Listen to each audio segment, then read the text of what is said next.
Welcome back, everyone, to the SPbN By Night Twitch stream where we play St. Petersburg By Night, a massive multiplayer 5th edition World of Darkness Chronicle set in St. Pete, Florida.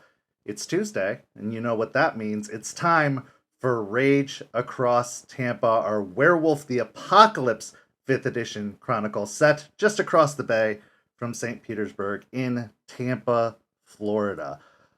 Our pack found themselves in a very interesting scenario recently where they have to take a journey into the deep Umbra to find a relic known as Gaia's Tear, a item that they're not quite sure how to describe or what exactly it is they're looking for, but it is a relic nonetheless expected to be able to bring a guru back from the brink of Hirano or Hoglosk, to redeem them and help them find their wolf once again and rejoin the Guru Nation as a successful and contributing member rather than a bloodthirsty lunatic or a depressed edgelord. I'm Kent, also known as Misha Kent on all social media. I am the lead storyteller of St. Pete by Night, and I am the storyteller of Rage Across Tampa, and I am so excited to be here. It's one of my favorite times of the week, and I'm going to turn it over now to the players to let them introduce themselves. Players, say hello. Hey, everybody. My name is Preston. I play Aiden Goodspeed, the rune of the Gale Stalkers. Hey, everyone. I'm Champ, Champagne, Ayo Dude, whatever you want to call me, doesn't matter. I will be playing Aspen Weiss, Tribe Silverfangs, Phylodox. Hey everyone, I am Nori. I will be playing Malicious Jester, the Black Fury Galliard. Hi everybody, I'm Simon. I'll be playing Ash Speaker, the Theurge from the Ghost Council. Also, if you're not following along with Rage Across Tampa, you should go catch up on the past episodes here on Twitch or over on YouTube, where they are both available. Get caught up on this story, because the story is about to get strange, very strange, as the Guru venture into the Umbra officially for kind of the first time, especially in Tampa, a place where, you know, society hasn't been too kind to the Umbra or kind to Gaia as a whole, and now the Guru will have to deal with that and figure out how to find this relic they're looking for, while also assessing and dealing with the threat that the area has been suffering with recently. In the world of darkness, nothing is easy. In the world of darkness, nothing is free.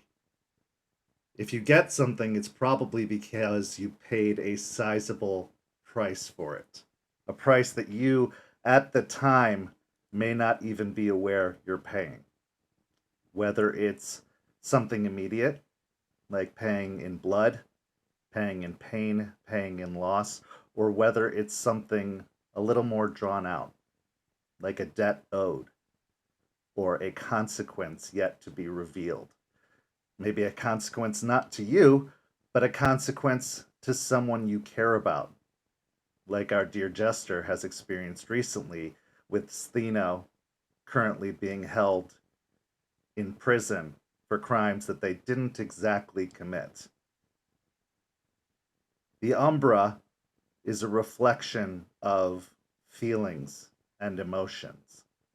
The emotions of not just mortals, not just Guru, not just kindred, but of animals, of energies, of evolution.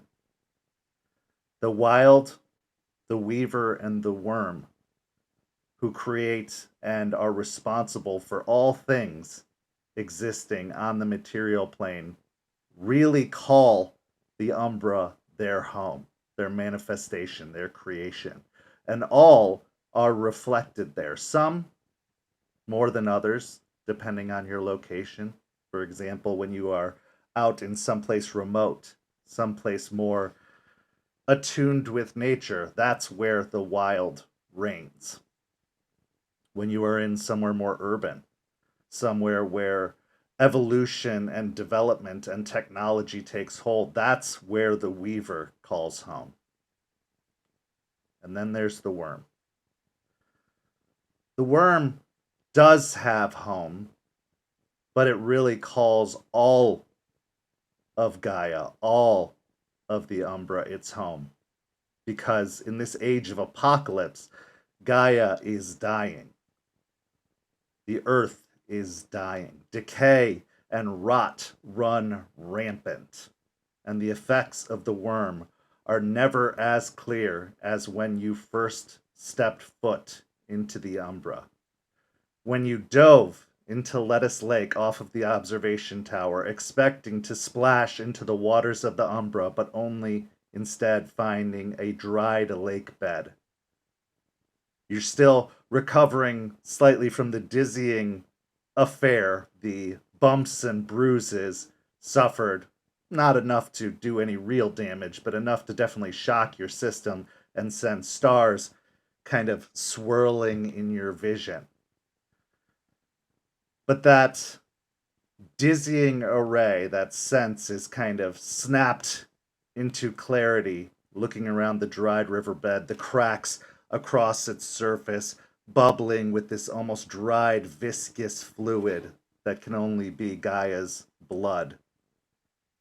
When a voice broke the silence and called your attention over to the shore up above, where a large spider spirit seems to be hunched on the edge of the shoreline. Its colors a kind of swirling pattern of blue and green and brown. Its many eyes kind of focused on you from above, all of them almost rolling simultaneously when it says, "Ugh, you guys."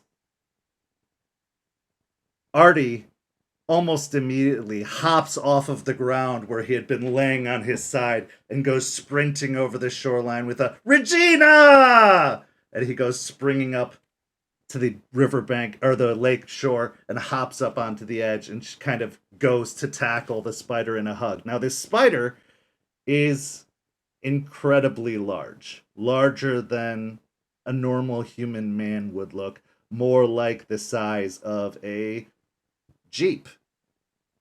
A Jeep that you've all taken many rides in and come to know very well. As Artie throws his arms around the spider's neck, the spider just says, "I'll talk to you in a second," and just kind of shoves him off with a big spider leg, sending him sprawling onto the ground. "Well, this is a thing, isn't it?" she says as she looks down at the rest of you in the dried lake bed. And the scene is yours.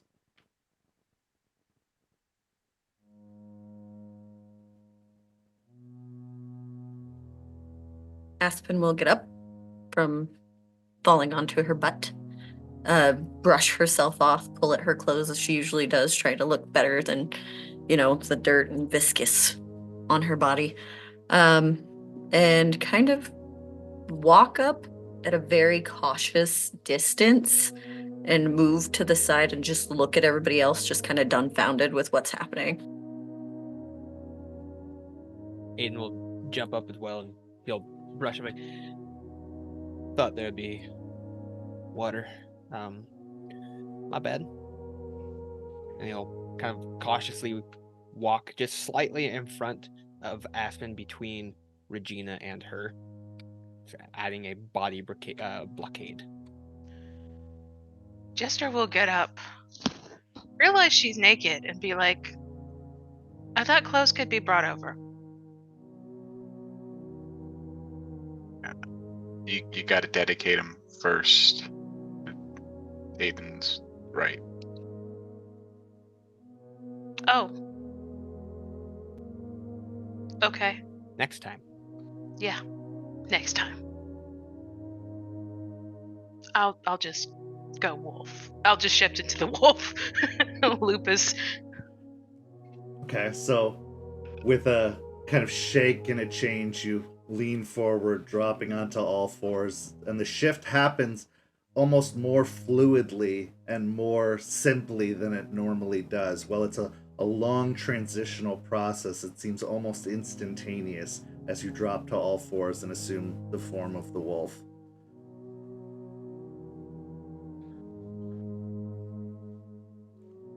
Well, welcome to the Umbra. Whose first time is it?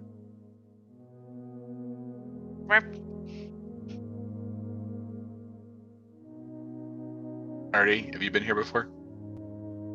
Yeah, he says as he kind of rubs his butt, standing up again, kind of looking at Regina strangely. What was all that about? She kind of looks over, all 8 eyes shifting over to face him. Her, jowls kind of twitching ever so slightly as she speaks.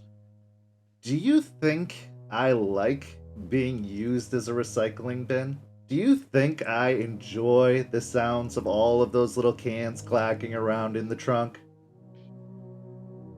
Go to a bin, man. Yeah, I'll get on that, Artie says as he kind of looks bashfully ashamed. And then she immediately lifts one of her large, kind of spidery legs and then wraps it around him and yanks him in close, giving him a tight squeeze, and he gives kind of ugh! So, a bunch of first-timers, huh? She says as she looks down. Shit's about to get fucked up.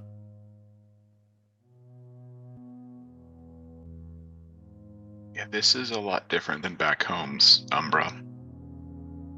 Oh yeah, it's a mess here. Clearly.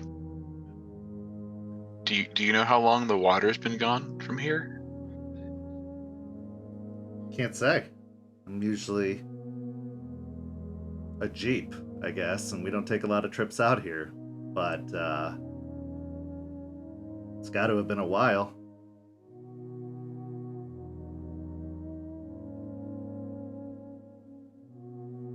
Okay, well, let's see if we can find anything helpful. Yeah. What's the plan? What are we doing? I'm going to So my start hope- sniffing around. My hope was to find maybe a amicable spirit that is normally on this side that might be able to help us sniff out a tier. Really hoping for a loon or something. So really, I guess we can start looking for trails. See if we can find any tracks. Like actual tracks, or are we? Yeah, spirit- things leave tracks here. So looking around is looking around. See if we can find anything of note. Well, before you all go charging off, probably be best we lay some ground rules. You leave a track too. And there are going to be a lot of things that are unhappy that you're here. A lot of things that haven't had anyone cross over in, well, a while. As I'm sure you've discussed, time works differently here. So while it may have only been a decade in the material plane since you all have been more frequent in the area, it's been a lot longer or a lot shorter, depending on where you are. So some might be happy to see you, but most will be,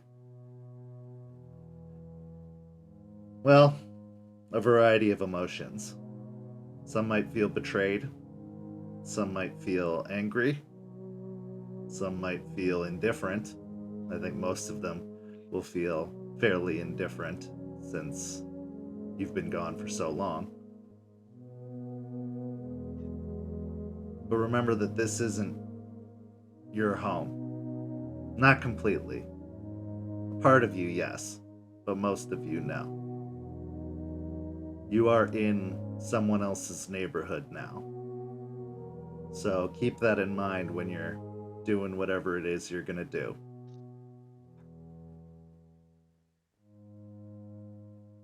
But that's it. Just keep that in mind, because Gaia is not in a position to be able to tell the difference of whether you're here to help or to harm, and she also doesn't really know whether she wants you here or not.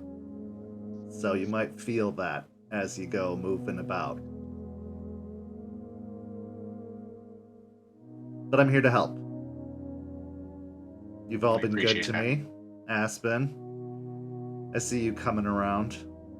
I appreciate your words. So let me know if there's anything I can provide. But she kind of clicks a few times and kind of lifts her legs up and down a little bit, and you see several other smaller spiders kind of come crawling out from beneath her and start moving together and kind of moving quickly over the surface of the ground, and you can see them leaving a kind of interwoven trail behind them as they go back and forth, kind of hopping over each other and tracing. And after probably 4 or 5 minutes, Regina kind of reaches down with one of her legs and scoops something up, and you can see something assembling, kind of like a jumpsuit has been made. And she just kind of hucks it over in Jester's direction. That should be able to go back and forth with you if you decide to visit again. I'll she- shift and change. She scoops Artie up onto her back and starts kind of crawling down the lake bed wall until she's down on the ground with you, her head reaching up to just about yours, if not slightly higher. So where do you want to start? Aiden, do you want to take a look Yeah. around? I'll see. Just regular tracks, like Yeah, see what you can find. This is the shadow of the other world, maybe. But some of the rules seem the same. So see what you can find, sniff around. Please don't go out of sight of each other. Stay fairly close. You can move around a little bit, but make sure you keep sight of us. I can get back here. I can get us back here wherever we go, as long as we stick together. going to go into my lupus form and start trying to find some tracks. Okay, so again, in an almost blurring speed, you drop to all fours, assuming the lupus form almost instantaneously as you do so. A very fluid and smooth transition. You start sniffing and using your eyesight along the riverbed, kind of trying to inspect the surface for any remnants or signs of a trail. Go ahead and roll me a wits and occult roll. I'm going to do the same.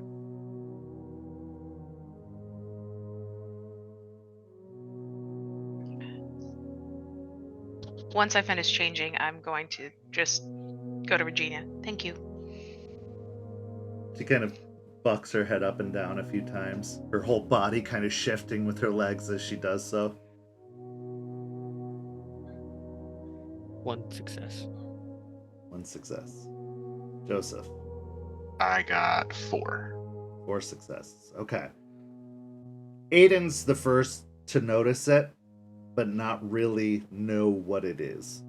Aiden's something... You detect a very, very faint kind of essence of a kind that smells familiar, but also old. You detect the whiff of Guru, but it seems to be very, very faint and almost fading. Joseph, based off of Aiden's body language and kind of the way he is almost taking like a very pointer stance, his snout extended outwards in a specific direction, you see it.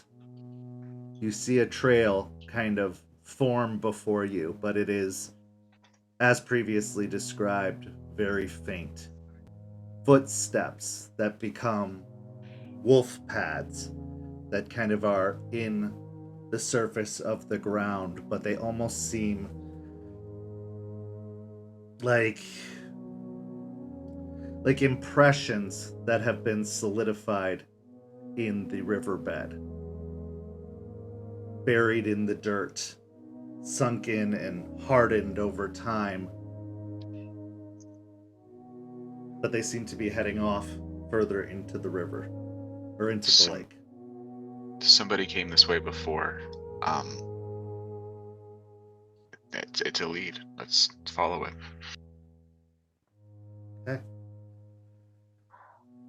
So you follow the foot trail that leads you across, Regina kind of taking up the rear with Artie on her back as she prowls along. Go ahead and roll me a wits and awareness, the rest of you, as Joseph and Aiden are kind of taking point.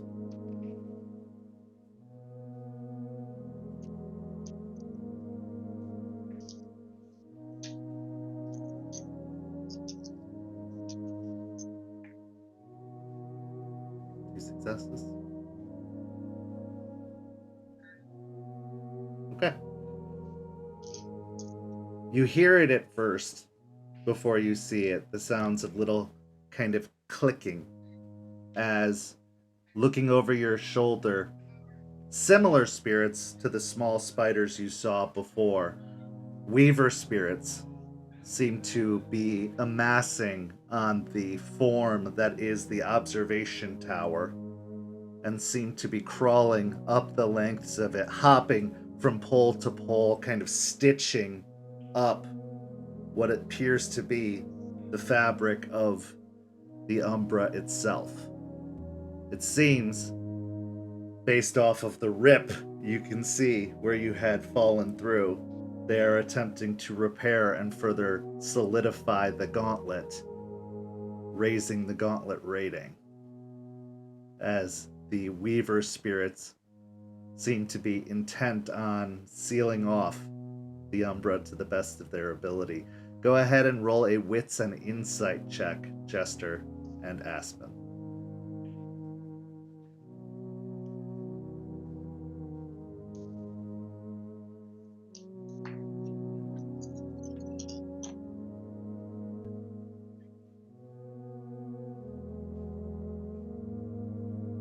Okay. Jester, you can definitely tell based off of their actions and movement that they are sealing up the Umbra, and from what you can tell, they have been doing this for a while now. You can see, looking over the structure, that there are these kind of strands that are across the different posts of the observation tower, across the stairwells. It seems like they're almost building what seems to be some sort of spiritual spiderweb wall, trying to seal up this entrance, this gauntlet. And you can see across the tree line nearby that they have already done a pretty solid job across the trees on the shore, and that this is kind of the only real gap remaining. And if they continue to do so, if a cairn isn't built or some sort of access point isn't built, this will become a place that is even more difficult to break through to the Umbra soon. Following the trail, you cross the lake, and it feels like a desert. It feels barren, it feels dry, it feels lifeless. Looking over on the ground, you can see what look to be fish that are just kind of laying on the dry riverbed, long since perished, almost turning skeletal in their remains, but they're not actual fish. These appear to be the spirits of fish, which take a lot longer to die than actual fish. But they seem to be slowly perishing. You get to the other side of the lake after what feels like 5 minutes or 5 hours, depending on your perspective. Aiden, what are you thinking about in this particular moment? He's trying to figure out, the Guru scent itself is faint, but trying to figure out how faint is faint.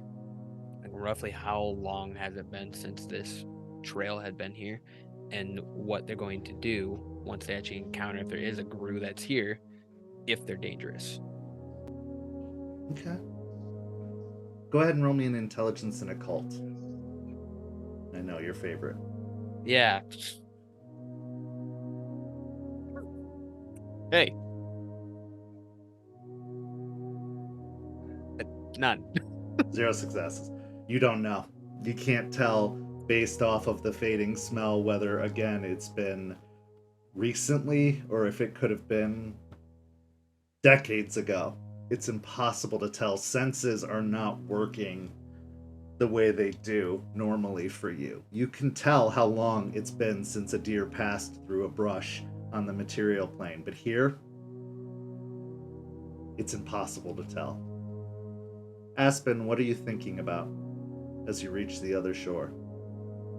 She is thinking about how she can get this done as quick as possible because this is dangerous and unknown.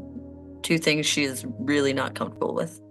Go ahead and roll me a composure and resolve check as you're trying to maintain your cool in this scenario, even though it is very off-putting.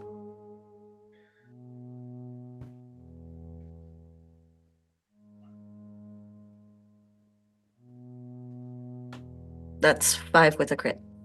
5 successes with the crit. So despite the unusual nature of your surroundings, you do manage to remain steady and calm, keeping your breathing even, keeping your pace set, your hands not tremoring, held almost sentinel at your sides. Jester, what are you thinking about? I'm looking at the pattern spiders closing off the Umbra and the dead fish in the lake and feeling really sad, like not sure if I could do anything for the fish, but also it leads into a deeper contemplation of the connection of the Umbra and the other side, the world, Earth or Gaia, and how the sickness seems to be just feeding off of each other in a cycle. Okay. Go ahead and roll me a composure and occult roll, as the knowledge of what's happening combined with your own emotions is kind of setting in. No successes. No successes. Okay. Take a point of Hirano. Okay. The devastation of what you're seeing is not good. It is just real to you.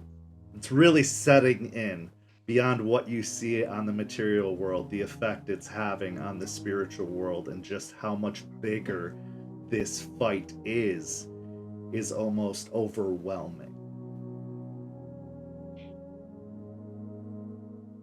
Joseph, as you reach the other bank, what are you thinking about? The whole walk through the lake bed, he was looking at the fish, and in his head reciting not a prayer, but I guess a prayer, that he learned when he was a kid, whenever he would be out in the woods with his grandma, or when he would go hunting, a prayer of sometimes thanks and sometimes mourning the death. So as he was walking through, he was looking at the fish and offering a thought of mourning and sorrow for them.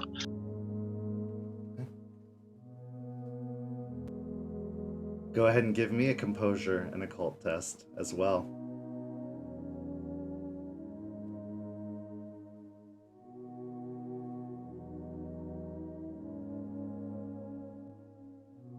Three successes. It's sad. It's very sad. But if anything, this is why you're doing this. This is evidence to what this is all about. This is all has always been about. Yes, there have been a lot of sacrifices. Yes, there has been a lot of pain and a lot of damage inflicted. But you have hope. You have a belief that this can be fixed, that it isn't too late, that it isn't something that couldn't be restored. Your knowledge of the Umbra, your knowledge of the beyond, kind of tells you that this is a phase. Things die, but they are reborn again. If the work is done, if the fight is had. And yes, it's been a long time since they fought, but you're here now. And you're doing something. As you reach the other bank, the trail continues off into the woods, the desolate, kind of dried branches of the trees above kind of click-clacking against each other in an almost kind of scraping motion that is slightly harmful to the ears at first, but eventually kind of becomes the sounds you're used to, as even here in the Umbra there is a breeze, however faint, however dry, and it does seem to rustle the trees nearby. After a little bit of walking, we transition and the trees begin to bloom a little bit further in. The further away from this lake that you get, you can see that there is still some life nearby. It's not great. You can see some of the leaves have fallen from the tree as if winter or fall was setting in. But they are alive. Everybody go ahead and take a point of willpower damage to remain in the Umbra as we transition scenes.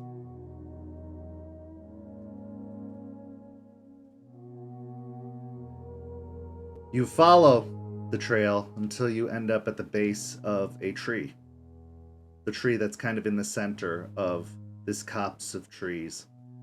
It seems to reach up higher, and the trail pauses here, walking up to the tree, and you can see that the tree itself sprouts upwards, and in almost a kind of branched movement seems to encircle or reach towards the moon, high up in the sky, up towards Luna up above. It almost seems to be like drawn towards it or trying to kind of reach out to it for aid.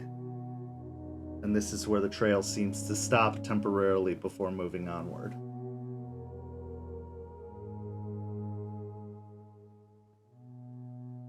Aiden will turn back into his human self, kind of look around like the trail's gone. Leads to this tree. It's pointing at the moon. Is it a good place? I don't know.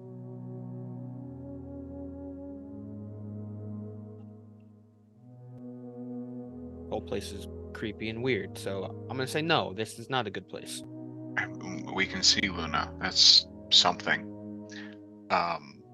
And if the tree is looking to Luna, maybe. Well, it's not a worm spirit, so that's something. Do you want me to try and talk to it? I mean, yeah. Yeah, we can try to talk to it. Okay. She kind of like looks awkwardly at everyone and kneels down in front of the tree. Got it. Jester will kneel down next to Aspen and be like, I can help. Okay. Kind of looks over to Joseph for reassurance. You got this. And she will put her hand on the tree, and she's going to try and do her rite of spirit summoning. Okay. How does that work? So, rite of spirit summoning, it can call forth a spirit that you can see or know the name of, or that you can try to connect with. It is a honor and persuasion roll against the spirit's level, I believe, with a modifier of the gauntlet but since we're in the Umbra, I'm not sure how that The works. gauntlet But does not apply. You are in the spirit's domain. There is nothing that seems to be blocking the spirits from hearing you.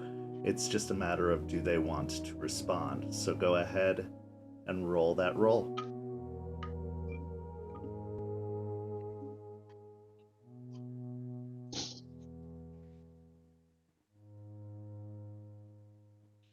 four.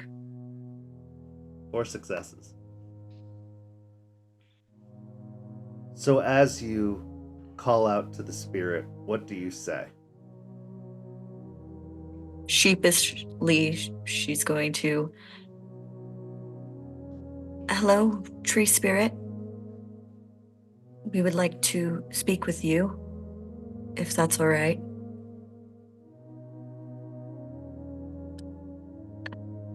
If you're listening, I'm new to this. I'm sorry. And she just starts rambling. I'm sorry. I'm new to this. I don't know how this works, but if you could help us, that would be really wonderful. Your words kind of echo through the woods with a little bit more to them. After having read the rites, read the instructions from Eliza about how it's not just about what you say, but how you say it. You do your best to try and match the energy reflected within the book, and you can feel that your words have weight. Perceivable weight. At first, there's no response. The tree seems to just remain silent. But then the branches start to creak, start to groan, and as you follow the source of the sound, you can see them kind of reaching upwards and extending even further towards the moon. As they do so, almost as if from the moon itself, a star emerges and starts to fall. As it falls like a shooting star across the sky, it seems to be focused primarily on the direction of the outstretched limbs.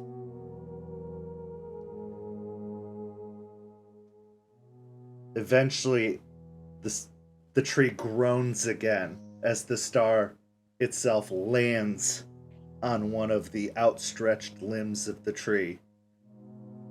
And this kind of like spectral, almost light-based creature starts to kind of entwine around the tree, kind of crawling its way down, skittering along the limb until it kind of reaches where the limb meets the base of the tree and just kind of sits there, looking down. She hears you. She's not one for words very often. She's just kind of doing what they do, their job. But I'm here. She sent me. What can I do It's very for nice you? to meet you. What was your name? She seems kind of puzzled at the question. Name. I suppose you could call me... I guess you could call me... Star! That seems simple enough. That's beautiful and fitting. Well, my mistress, Luna, bids you welcome. Thank you. She has We- heard you. We brought you gifts. And she kind of turns to Joseph.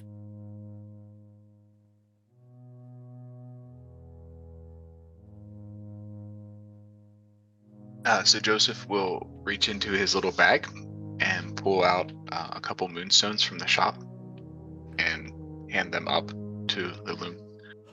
Oh, gifts. Star. I like gifts. We don't get a lot of gifts here. And she kind of scrambles down the tree, and you can see that she does have as she moves, it seems to be taking the shape of a more human form, almost reflecting your own appearances. And by the time that she reaches the base of the tree, down enough to reach, she actually starts to take on the appearance of a glowing, glittery aspen. As she reaches out with a tiny hand and gathers up all the stones and kind of pulls them in. This is delightful. I have not received such a gift before. She kind of drops down to the ground and sits down on one of the large kind of roots that extend outward of the tree, almost like a little bench, and starts kind of juggling the stones a little bit in her hands. I'm pleased. Well, I'm so glad. you called and I have answered. Well, she has answered and sent me. What would you like to know? Well, we're looking for an item, something to help someone struggling back on our side. A tear of Gaia.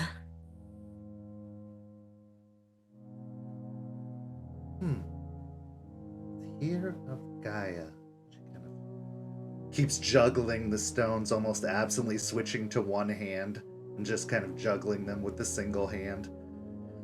Tear of Gaia, Tear of Gaia. Oh yes. Yes. We know of these. Gaia has cried many tears. Many tears over a great long time. My mistress has heard her wails and her pleas. Unfortunately, there is very little we can do but watch and remain and hold the vigil of night.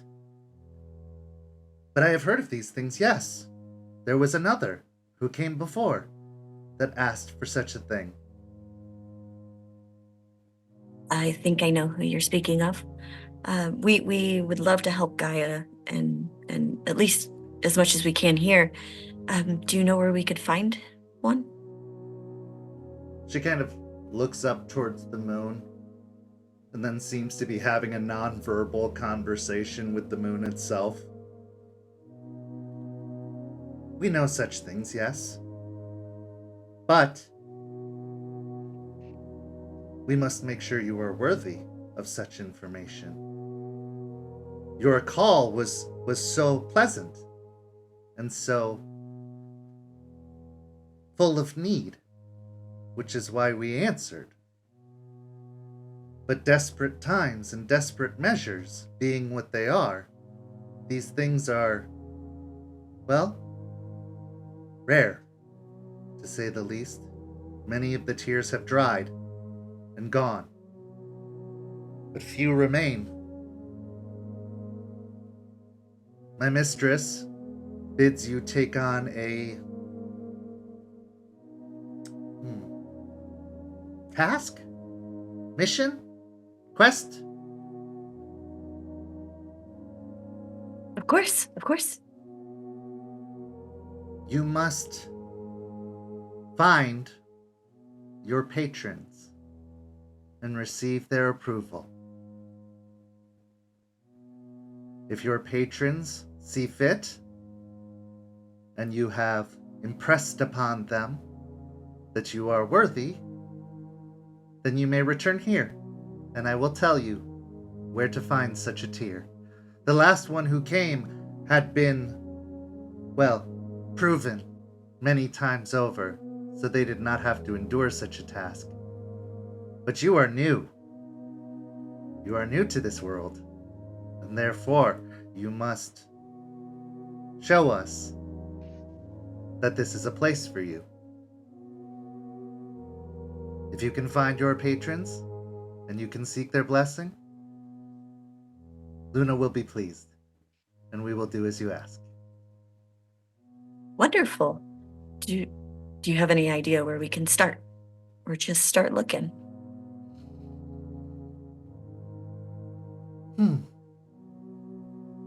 Well, what does your patron represent?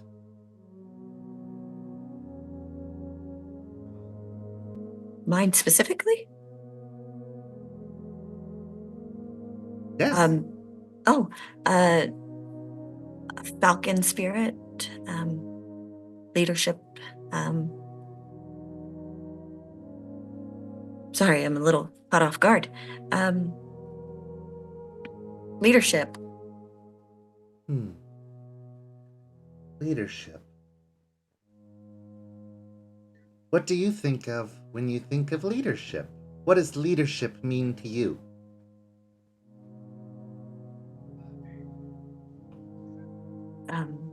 Keeping people safe and making sure they're on the right path and giving guidance. Yes, it means all those things. But what do you think of from your world when you think of leadership?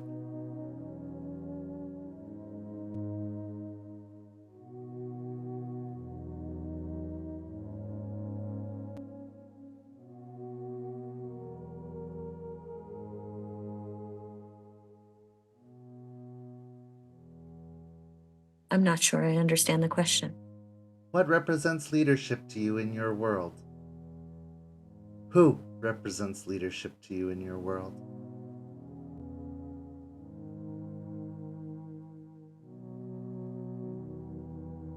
Well, there are many leaders in our world. To you, Oh, not your world. that would be someone near and dear to me. Her name is Rachel. And as Aspen says the word Rachel, she's gone.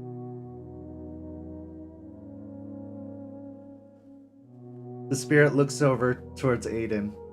And your patron? What do they represent to you? The north wind, ma'am, the person. Star. You can call me Star. Okay. The north wind, Star. And what does the north wind represent? It's a guide in a sense. Always good smells come from the north. Good smells. Good smells.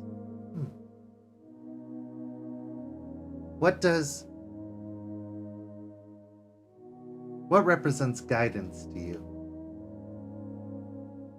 In your world?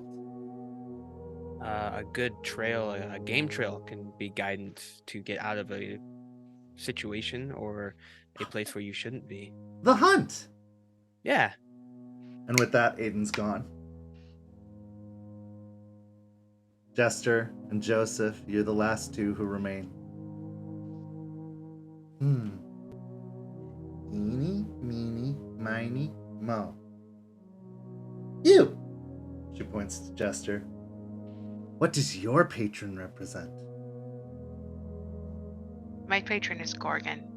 She represents fighting injustice. Oh. The battering ram. Yes, yes. And where do you think of when you think of Gorgon? Who do you think of? What do you think of?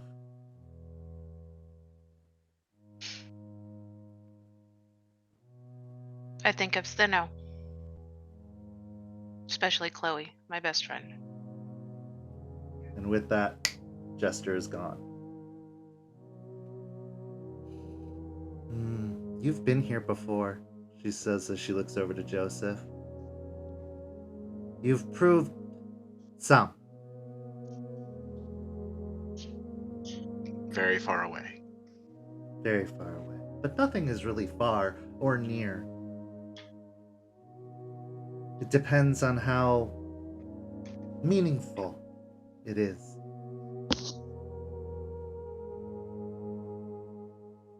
I think I know where you should go. And with that, Joseph is gone. We're going to go ahead and take these one by one in the order that they were sent. So we'll start with Aspen. Aspen, as the name Rachel leaves your lips, everything around you changes. You now find yourself in the building known as the law firm in which you work, but it definitely looks different. While there are a lot of features that remain the same, you can see the walls, the windows, the basic structure of the building. Desks are gone. People are gone, but for some reason you can hear the voices of chatter all around you, as if conversations are happening on every side. You can see along the edges of the room these same kind of woven spider webs seem to be making up the pillars of the building and the walls themselves. You can see many of these web spiders, these pattern spiders, kind of moving about, kind of re-securing some of the pillars and keeping them going. You're in what seems to be kind of the main office pool, where some of the other associates kind of would be working. But you see the door that leads into Rachel's office, and currently it is closed. She will kind of take everything in and cautiously step towards the door and open it. Okay. As the door opens, you can see Rachel's desk. It seems to be one of the only actual material objects that has somehow transitioned over into the Umbra. Her desk, while it's rather plain in its appearance normally on the material side of things, it looks scratched and beaten and damaged. Some of the wood has been chipped away, but the desk holds strong. Despite all of the adversarial forces that have seemed to try and come against it, it still stands. As does Rachel's mission, as does her purpose. You can see along the surface of the desk little worms kind of crawling and trying to eat away at the divots in the desk. And as you're kind of focusing on these grotesque representations of ruin, your attention is almost redirected as a falcon quickly flies in, lands, and snatches one of the worms off the desk and just starts gobbling it and kind of choking it down.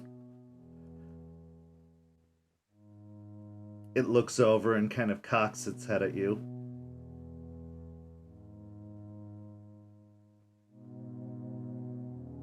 She nods towards it respectfully. What are you doing here?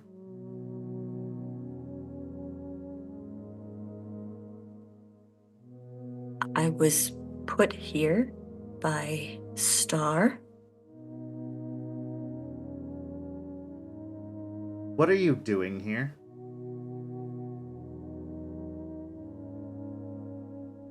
If you're speaking of the Umbra, we are looking for a tier to help someone on the other side. It kind of shakes out its wings a little bit. Go ahead and roll me a wits and insight check.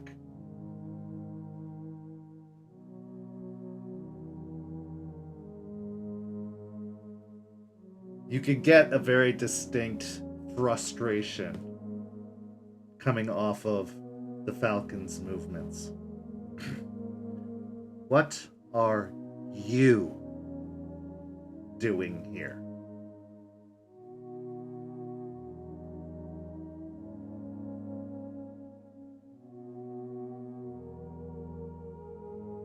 Doing what needs to be done, doing what I was asked to do.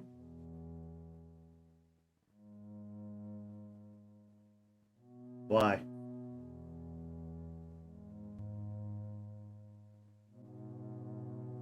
Because I have to. Why?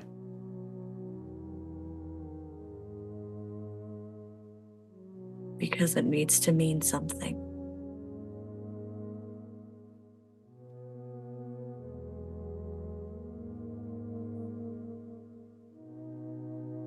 Why? And you can tell the tone kind of shifts. She kind of like leans back and she fidgets with the ring on her finger.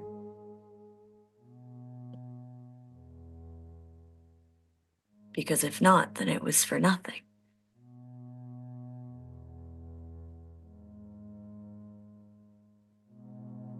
It kind of shifts its weight back and forth between its 2 feet.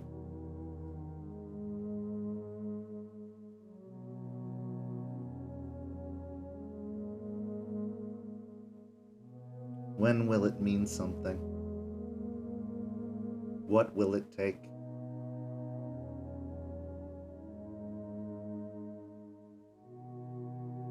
Honestly, I don't know.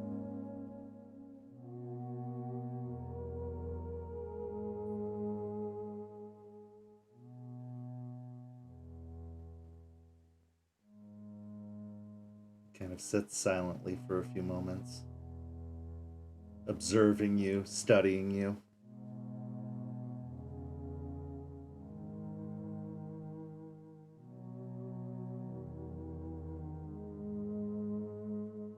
What do you want?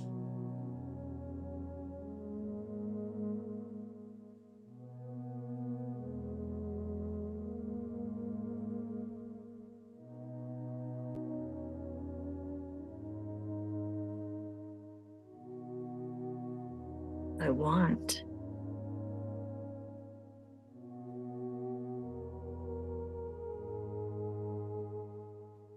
to have some normalcy, for things to be normal again.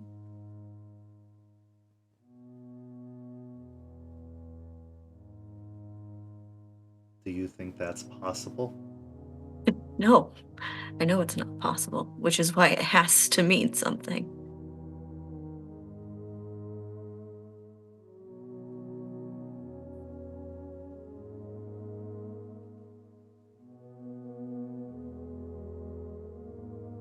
It means something.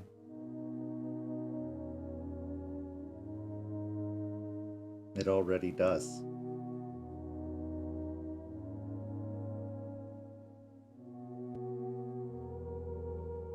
But for it to mean something to you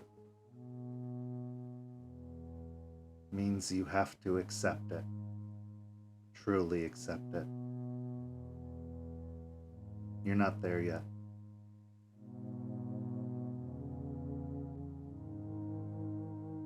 Do you want to be there?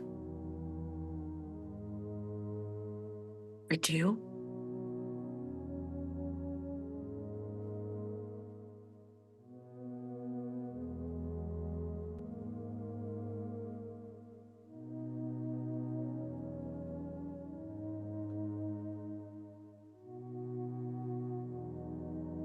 You have my blessing.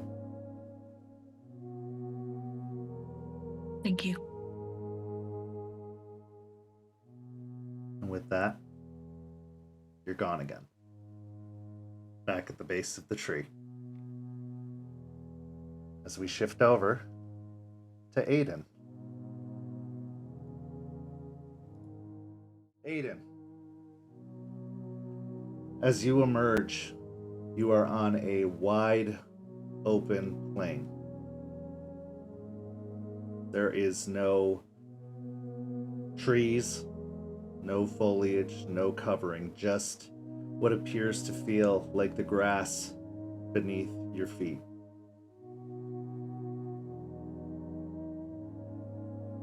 You are in your lupus form, on all fours.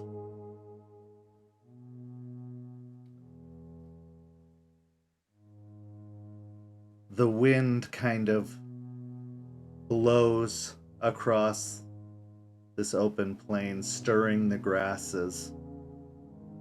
And as the grass stirs, it speaks.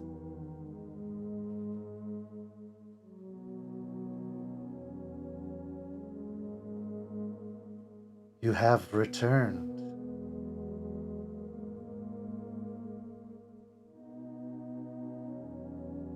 Hello?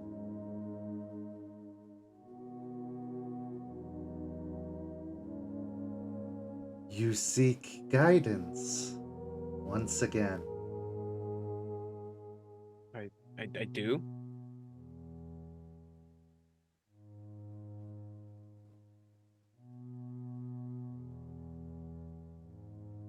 You are distracted.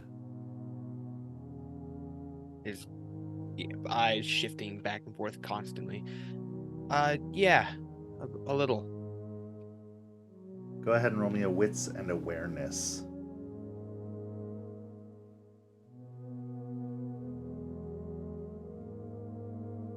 Three. As your eyes are kind of shifting around, you're hearing the voice coming off of the grass. You look to one side, and you see what looks to be an elk. You look to the other, and you see a wolf. A very familiar wolf.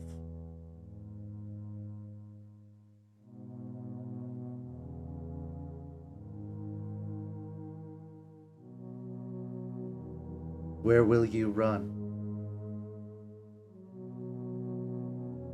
What purpose am I needed for in this? There's no response. He'll just keep looking between the elk and the wolf. You see the elk just seems to be happily kind of munching on some grass. Its antlers kind of extended out over its head.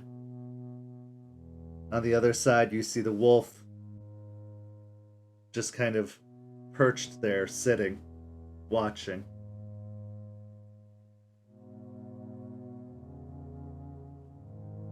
Where will you run?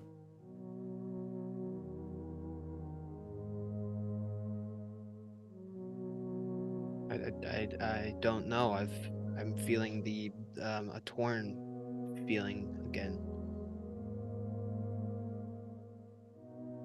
You must decide. When you looking cannot at be two places. When looking at the wolf, what does the wolf look like?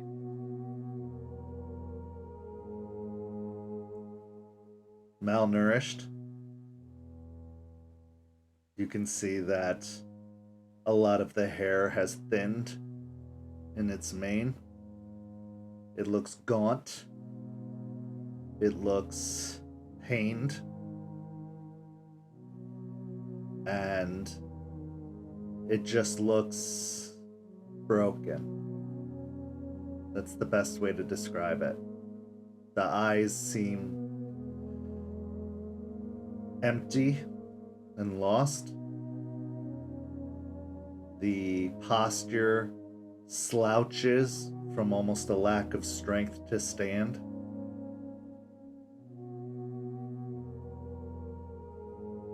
It seems, in the harshest way, domestic and decaying.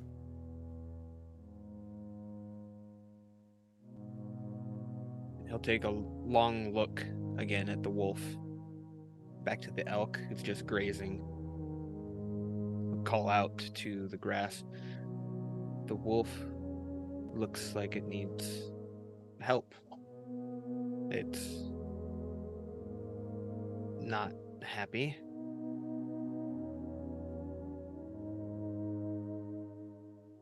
The elk is just feeding. You'll take a step towards the wolf, start walking towards it. Okay. As you approach the wolf,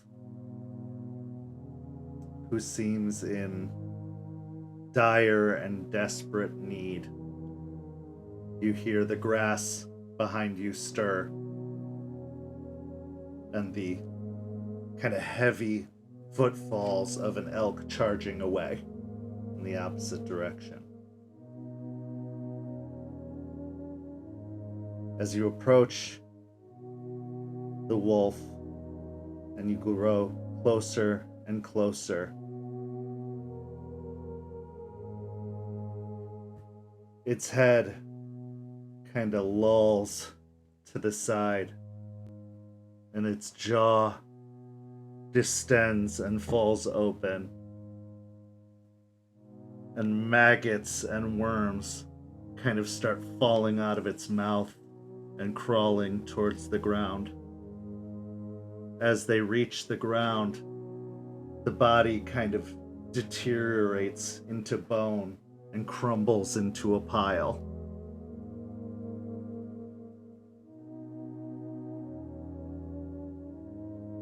The bones then, creaking, stand upwards again, and they begin to charge towards you, ready to attack. We are now in combat. Declare your intention as this skeletal form that once took the appearance of your brother charges towards you.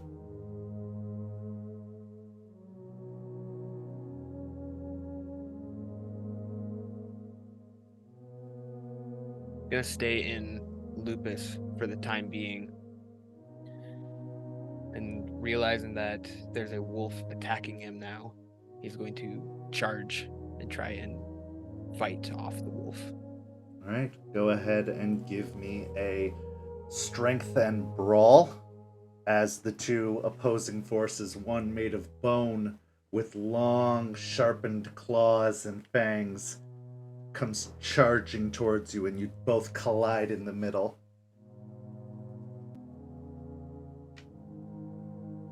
Six. Okay. So as you smash together, are you using your claws or are you using your teeth? Yeah, right now he Aiden's lunging forward and jumping forward with his claws extended outwards. Okay. So your claws make contact first. You can hear the cracking of brittle bones underneath the full force of your paws colliding with them, sending this skeletal rendition of your brother crashing and just smashing backwards against the ground. It kind of reclaims its feet and kind of shakes it off a little bit and starts to charge again as we enter into the second round. What are your intentions? First, he'll look to him, Stone, please don't do this. And he'll lunge again, just with his paws, and try and shove him off again. Okay. Another strength and brawl, please.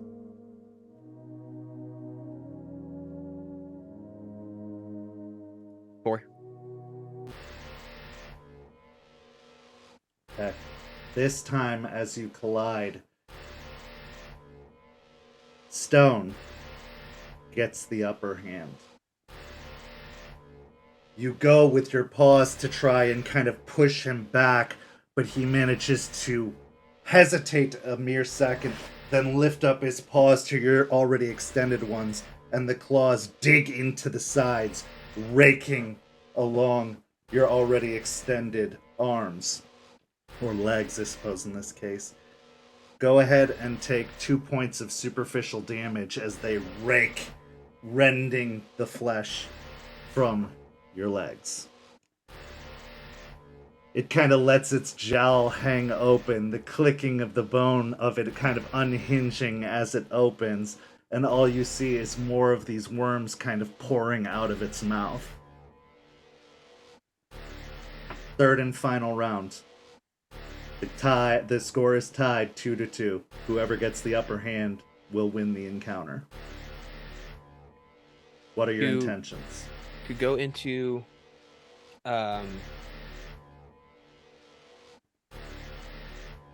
Hispo or Krynos, would that be a minor to do that? It would, but you would suffer the transformation penalty unless you have the ability that allows you to transition quickly. I believe Moon You mean Quicken. the Moonrile? Oh yeah, Moonriles, yeah. I have that. Okay. So go ahead and make the rage check. Which are you going to do? Yeah, let's go Krynos. He's been hurt. He's not happy about that. Okay, so that'll be 2 rage checks. We're good. Okay. So almost immediately, feeling the pain, the betrayal, the infection of these claws kind of rending into your flesh, you can't help but let out a bestial roar as you kind of whip him back off, throwing him backwards as you stand up on your hind legs, taking the form of the Krynos werewolf. What is your intention? Gonna try and end this quickly. He's gonna wait for Stone to run up towards him, and then as he lunges, he's gonna try and grab Stone by the throat where the spine's at, and just Okay. Go ahead and roll me a strength and brawl. However, I will say you are at a -2 because you are looking for a very specific location. Yeah. That's -2 successes, so you can roll your full pool.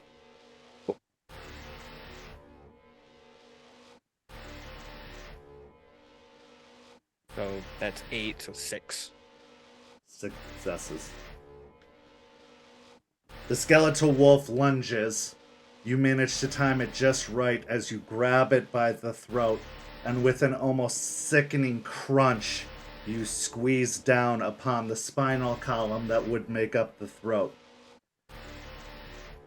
It's swift and it's sudden, but the bone almost immediately crushes into powder and then into an almost composty solution as the bones rot away into a dust of sorts that blows away with the northern wind.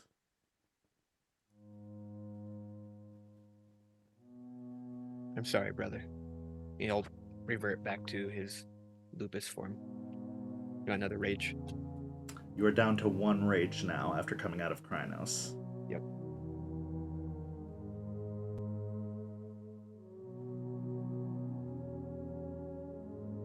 The infection of the worm is everywhere, even in the things that seem most healthy.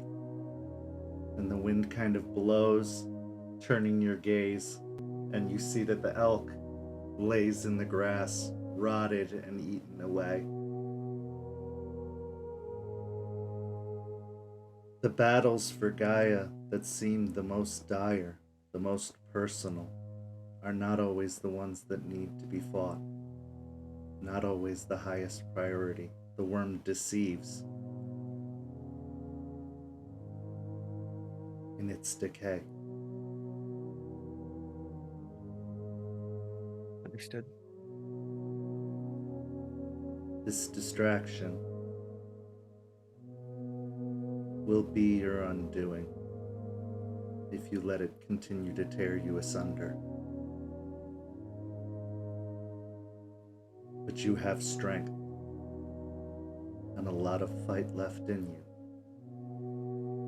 and therefore you have my blessing. Thank you. The wind kind of rushes over you, and you find yourself by the tree with Aspen. And now, we're going to transition again to Jester. Jester, when you arrive and you appear, you are bound. You can see what appear to be the various holes of a prison cell that are made of the same spectral webbing that seem to have created and woven together this entire structure.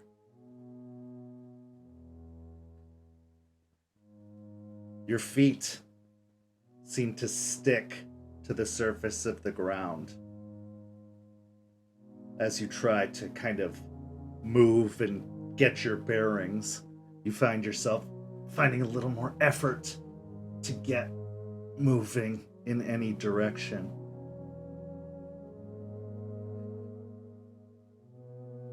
But on one of the walls,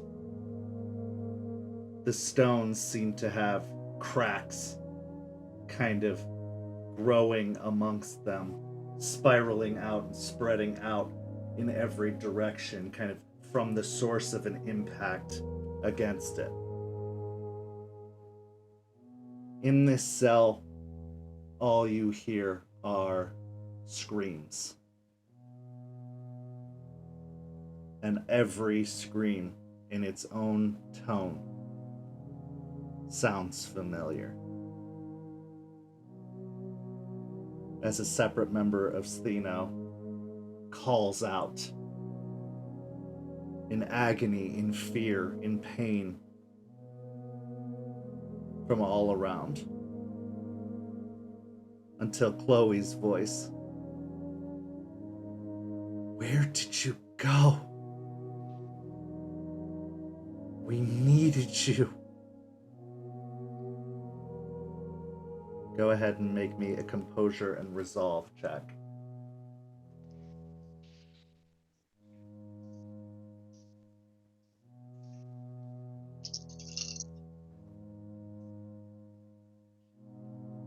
Three successes. 3 successes. The pain digs deep. This one hits hard. Because despite that you were doing what was best, trying to keep your head down and stay out of the way, the ones that you left behind weren't so lucky. Go ahead and take an aggravated willpower damage. That sticky floor now feels like it's crawling up your leg and taking the form of fingers, trying to grab and hold your feet down and bind you. You can feel similar hands kind of reaching out for your wrists, trying to pull and restrain you. What would you like to do? I would like to fight off the sticky hands. Okay. Go ahead and give me either a strength and athletics to wrench them away or a strength and brawl to try and break them. I'm going to try to break them. Okay.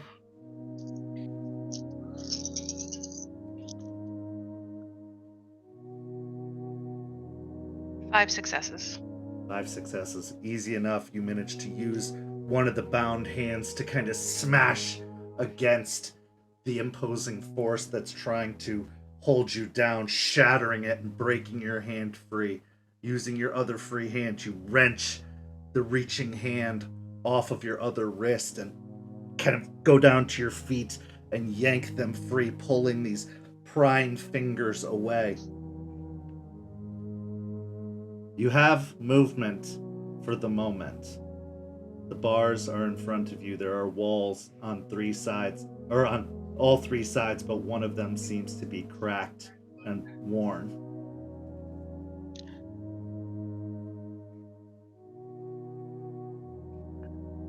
I'm going to shift to Glabro. Okay. So go ahead and make the 1 rage check to shift into the more hulking form. Good, didn't lose. And I'm going to attempt to pound down I'm aiming for the cracks in the wall. Okay. Give me a strength and athletics as you try to use the force of your might to kind of smash against the cracked walls.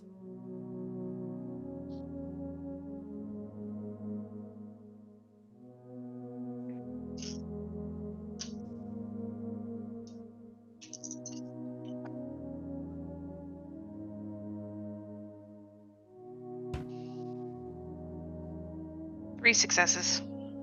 Okay.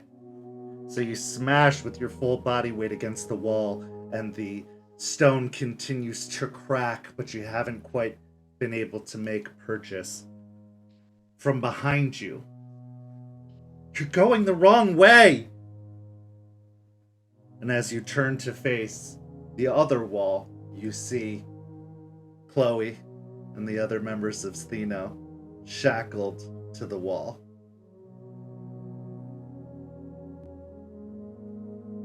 What would you like to do? Are they inside the cell with me? They are now. I'm going to rush to them and attempt to break the shackles. Okay, go ahead and roll me another strength and athletics as you turn away from the cracked wall in front of you, heading towards your captured companions. Oh, hey, finally. 6 successes with a crit. So as you rush over to your companions and start to grab onto the shackles around their wrists, trying to break them free, your skin starts to sizzle and burn as you grab the shackles, and as you release them quickly enough to look again, you see that now the shackles are silver. And your attempts to free them are only going to hurt you further. Take 1 aggravated health damage.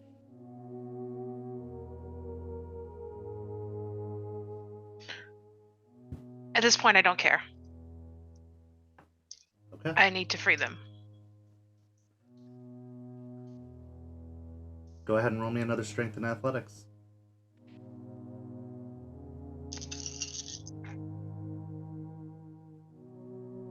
Four successes. Okay, you wrench at the shackles, managing to break them free, but taking another point of aggravated health damage in the process, as the burning of the silver on your muscular hands is just painful and searing. But you manage to break free the hands of your companions. As you do so, they kind of reach for their wrists and say, "Where did you go? Why did you leave? We should have been together. We should have stuck together." I didn't know. I'm sorry. What did you think was going to happen? I didn't think. It'd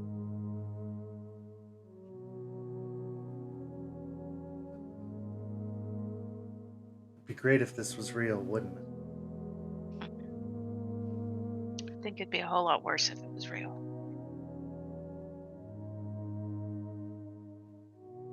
We're still trapped.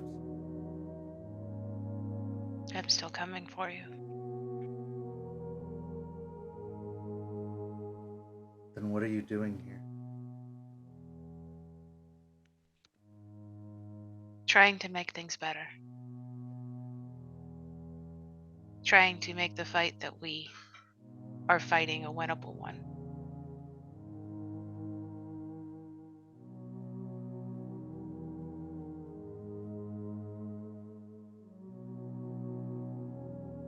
Are you? Yes. Then why didn't you tell us? There are rules I have to follow. I don't think you'd understand everything.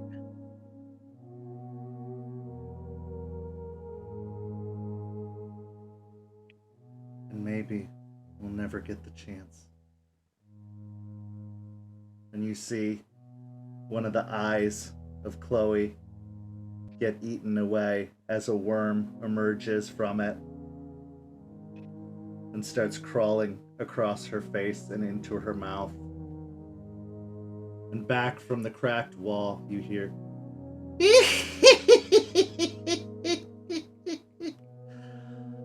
"Come and get me, dear."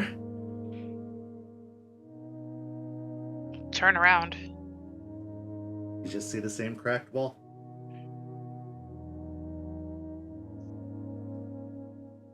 They're free. I'm gonna go bust down the wall.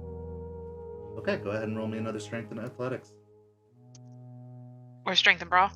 Brawl. Yeah, if you want to try and pound with your fists instead of shouldering against it. Yeah, you're in a much bigger form now.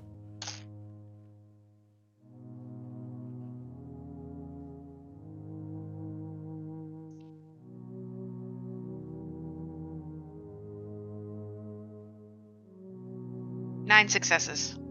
Okay, this time it's not even hard. You just bring your fists and all your anger and fury and smash against the wall, and you feel the stone almost shatter beneath your might, breaking it down into what looks to be the neighboring cell of this particular facility. But in this cell, it is dark. The overhanging bulb behind you is the only source of light that seems to shine into the room, and you see a long, coiled serpent's tail that seems to extend into a human-esque covered form, covered in scales, with arms reaching out, and a woman, stunningly beautiful, with snakes kind of emerging from her hair.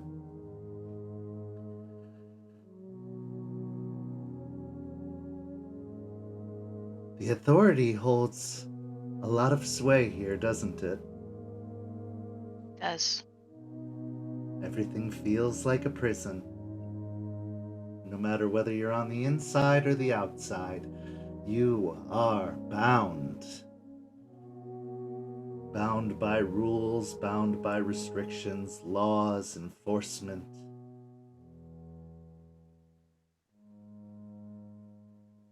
What caused you to hide, my dear? What were you so afraid of that sent you running to the woods? Guilt. Guilt. Guilt is but another chain. Another restraint. What do you feel so guilty about?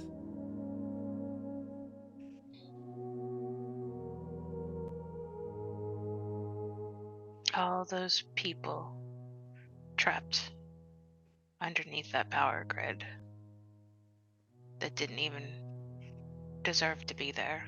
They were just victims. Did you kill them? No. Then what do you have to feel guilty about? Not stopping the one that did. Not stopping them yet.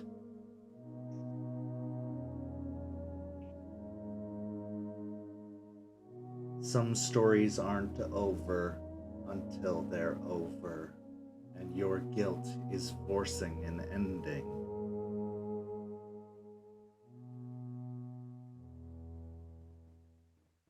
It is just a battle in a war. You must continue to fight and not run. Or these cells just grow stronger, these binds just grow stronger, and your friends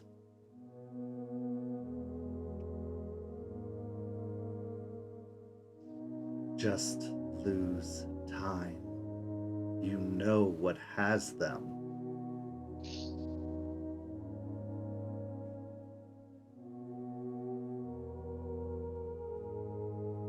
Stop feeling sorry for yourself. Stop feeling sorry for something you couldn't prevent.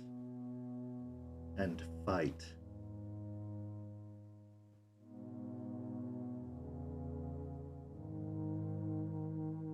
Okay. Or be bound.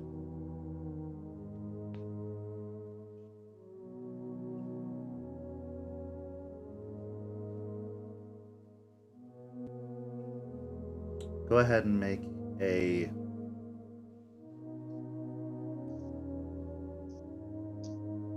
charisma or manipulation and intimidation check as she says, I don't believe you. Are you going to fight or not?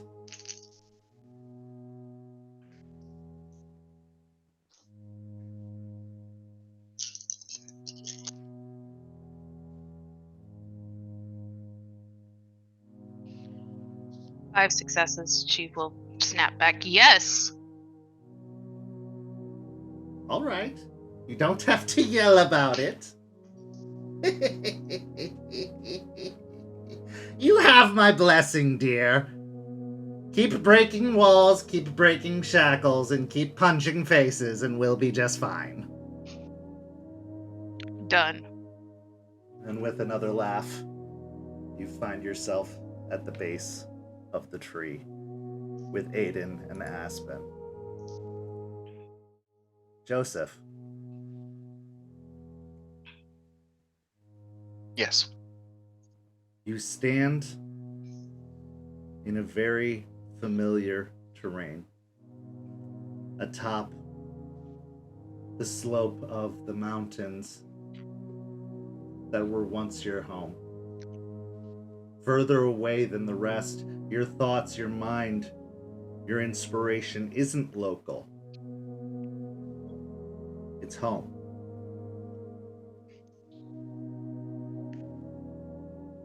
In this particular instance,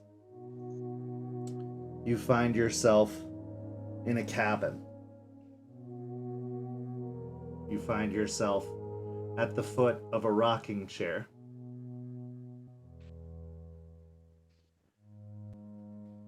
And in that rocking chair sits Meemaw.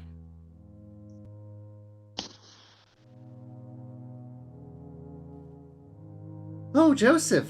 Hello! Hi, Mimo. How's Florida? It's different. Different? You make different sound bad. It needs a lot of help. Well, help is what we do, dear. It's what we've always done. That's what it is. How are you helping? I'm looking to the little ones, trying to give them help. I'm trying to leave it better than I found it. How do you think you're doing? Slow.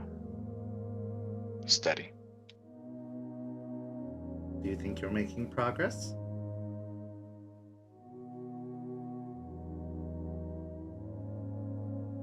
A little bit.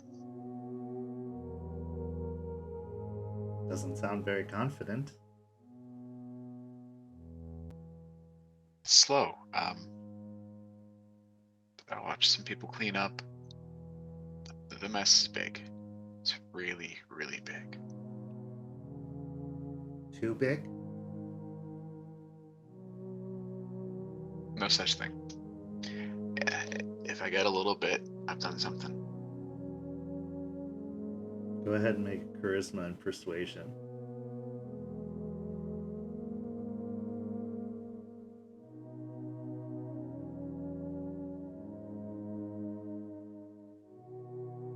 One.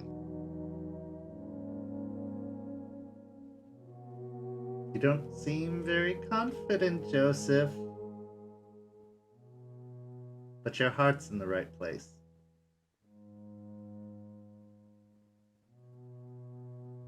So why are you here?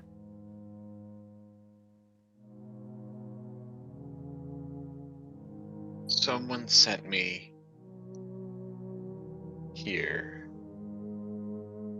to see if I've earned my place.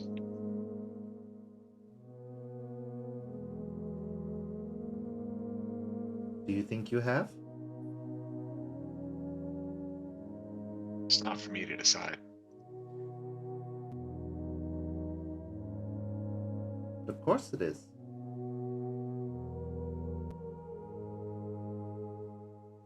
This is the place where our thoughts and feelings are manifest. You're not.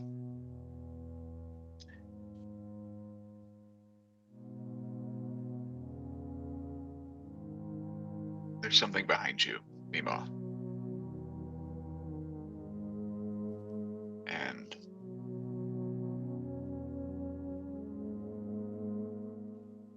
serpent doesn't give blessings freely, doesn't give secrets freely.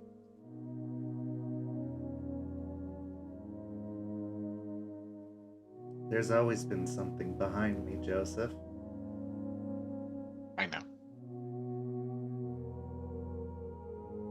You knew too much.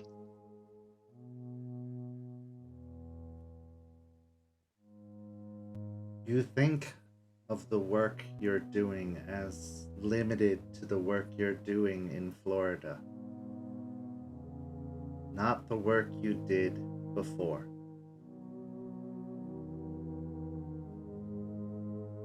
The work you did in learning, the work you did in thinking, ruminating, the work you did in assisting me. You have done good work your entire life. That doesn't mean the work stops, but it's still work done. And that work has helped your wisdom.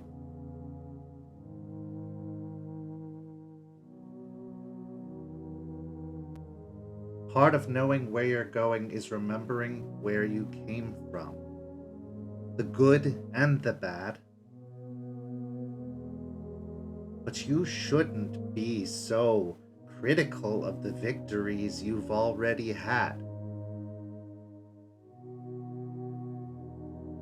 You belong here.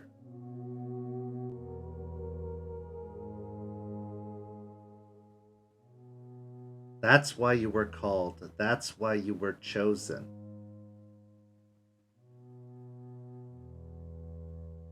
Perhaps more than all the others.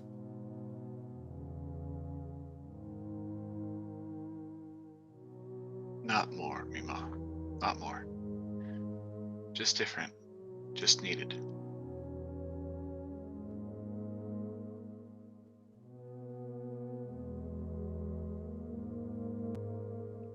Very good. But needed. You've always had my blessing. You just needed a brief reprieve and a chance to be home and familiar and in a place. And she kind of gestures with a hand, and you can see that the grass is growing, the trees are full of leaves despite the season. You needed to remember why. That it could be good again. That it wasn't just a mess. It was, well, just untended. And now you're there to tend it, just like I've been here to tend this place for so long.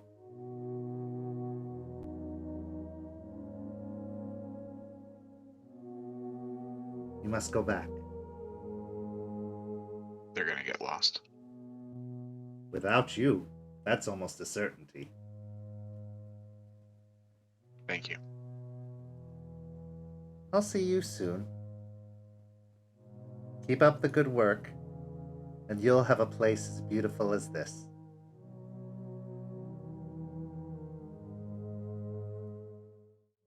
And with that, we're going to bring an end to the first act and take a break. Let's take a quick five-ish minutes, everyone, and we'll be back with the second half, where the party is rejoined together, and they find out where they're going next. Thank you so much for sticking with us, and we'll be back in about 5 minutes. We'll see you soon.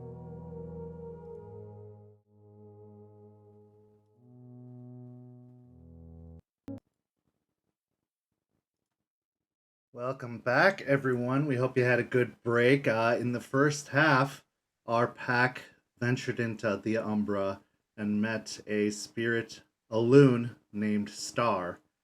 Star said that she could tell them where one of the tiers of Gaia were, but they had to gain the blessing of their patron spirits first.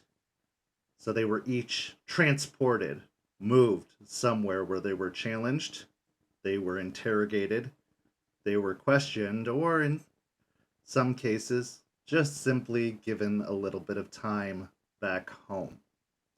But now they find themselves at the base of the tree once more.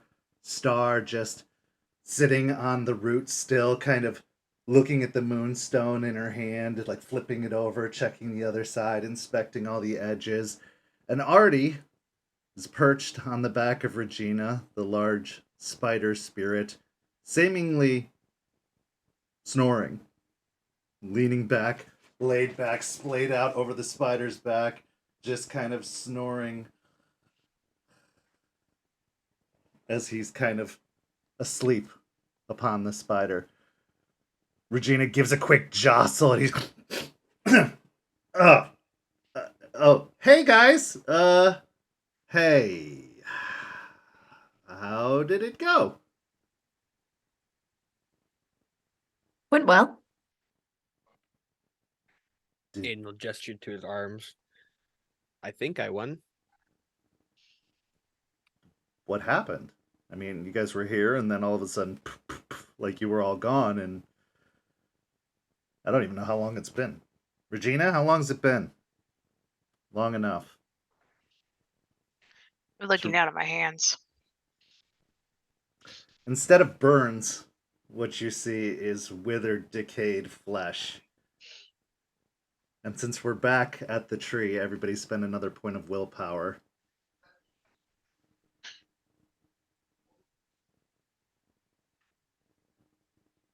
Shit, what happened to you? Artie says. He looks over at Jester. Silver shackles.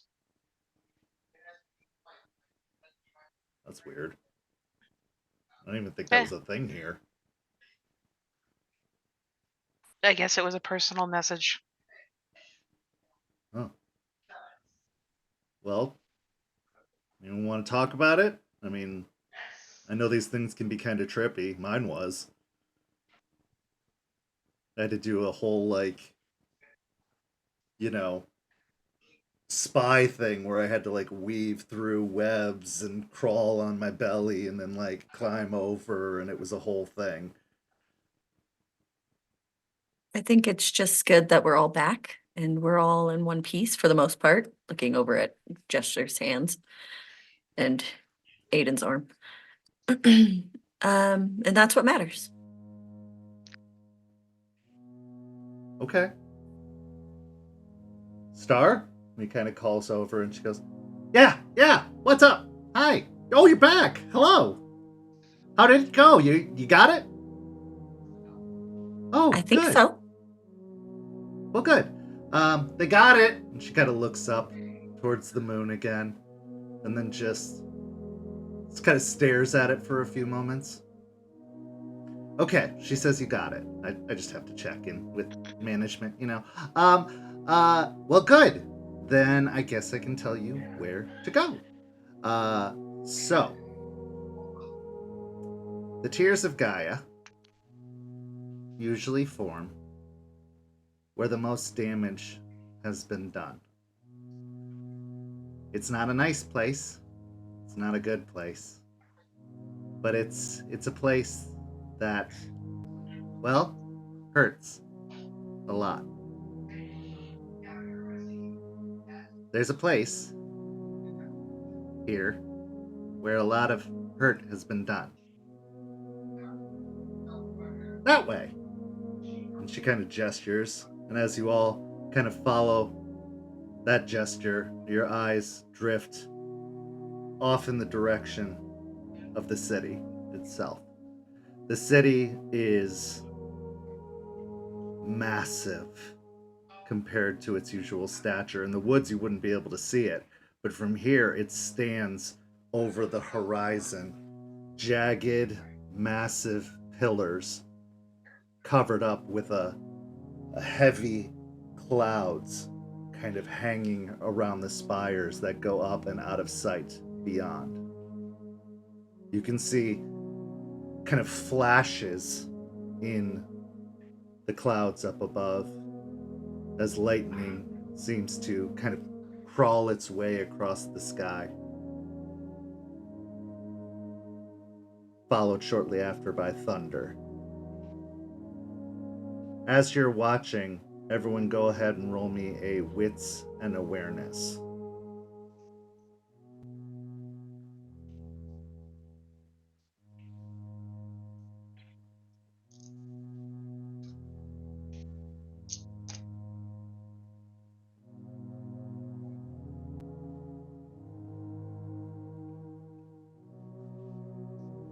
Okay.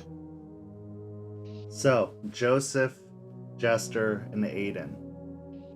Looking off, kind of projecting your sight beyond, many of the spires look like buildings that have kind of been grown or weaved out of the earth and up into the sky. Tall kind of structures that have withstood the test of time within the city and have definitely made an impression on the Umbra.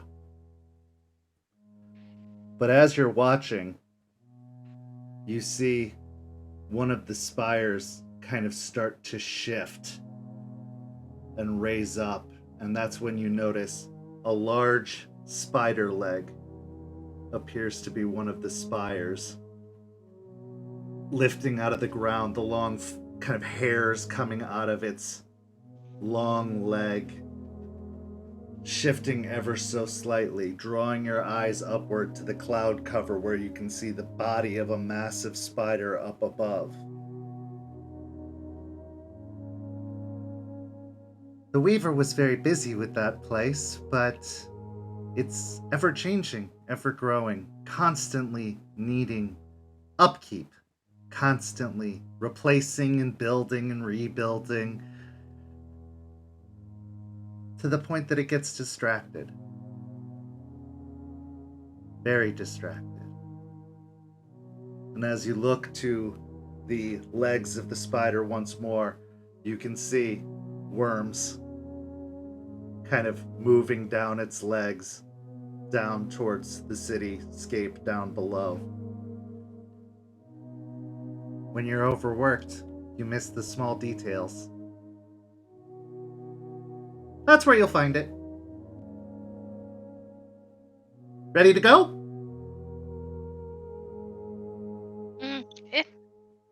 One moment. I'm still in Glabro, right? Mm-hmm. Okay.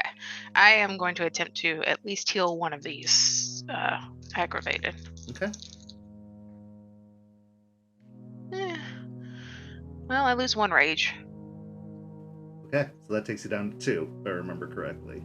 Yeah, but I can heal this one. Yeah, I'm at 2 right now. I'll wait for now. We're going to the big leg thing. Well, not there specifically, but yeah, pretty close. City's a big place. There's a lot to search. Oh, well, we're not gonna be that bad. You got blessings. We'll put you close to it. Okay.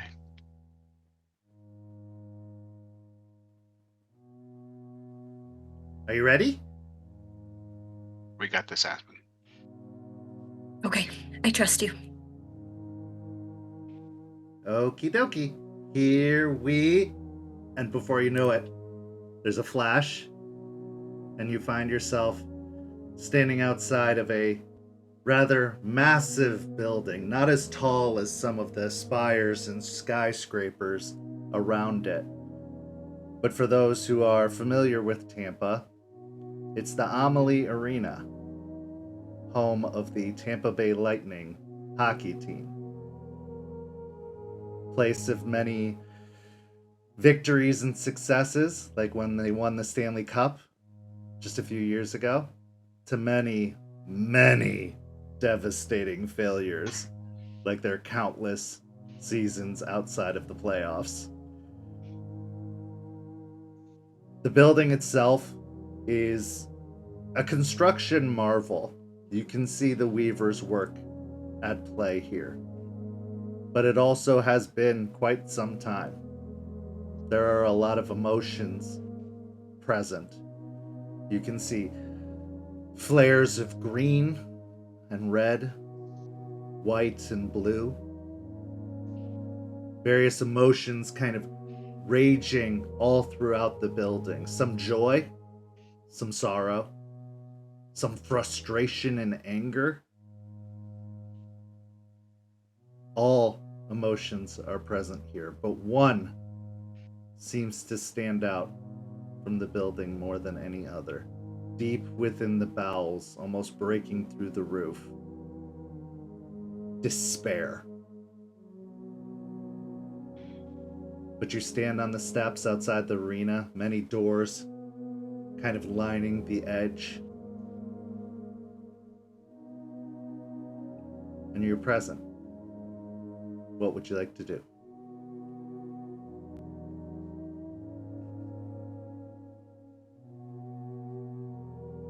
We just go in. I think so. What's gonna be in that?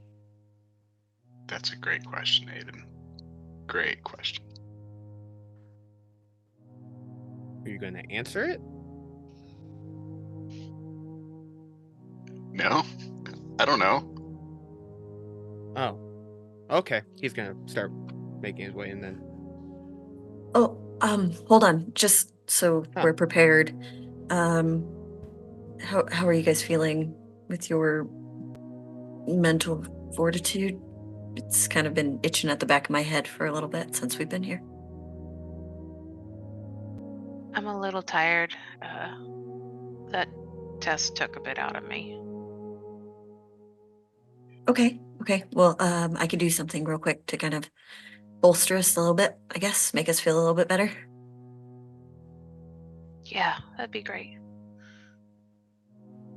I would like to do Howl of Assembly. Right, Go ahead Howl and of Assembly. describe what that is and what it looks like for Aspen, at least.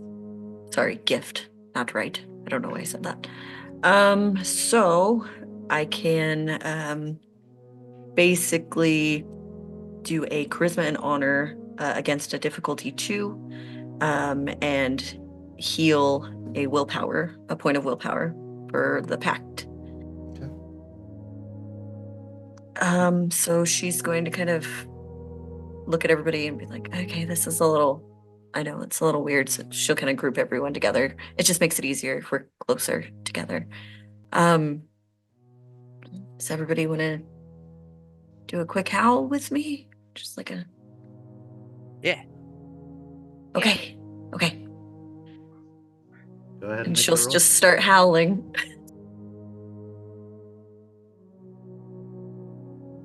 Aiden will join in. Yeah. Absolutely. Ooh.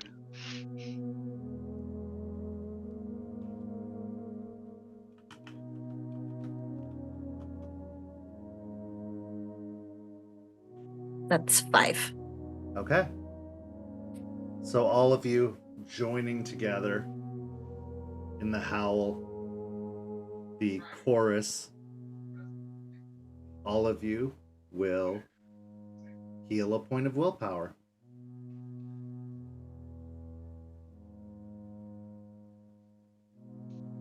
Feeling yourself strengthened by this united call, feeling the presence of the song spirit calling out from Aspen.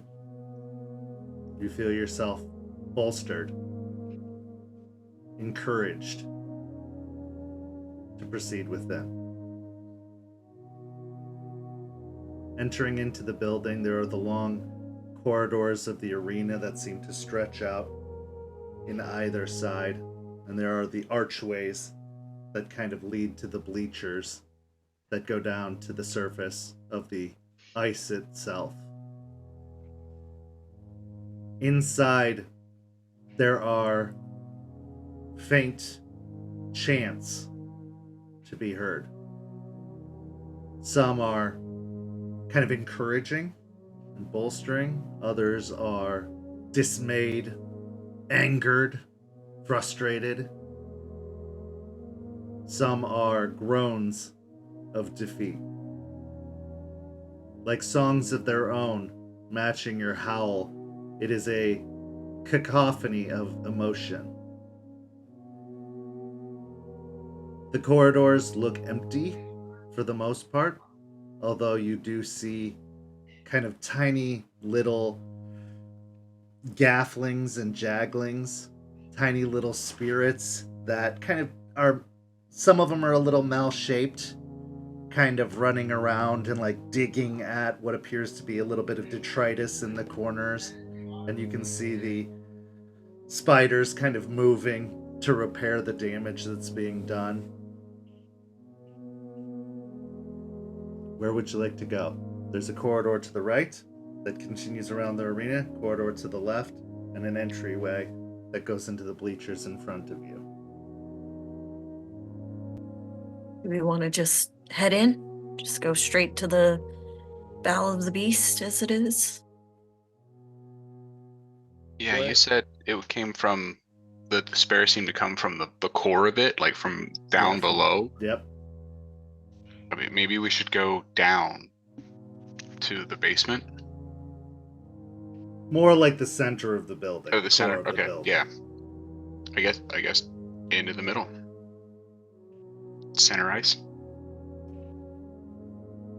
A while could since I've seen ice.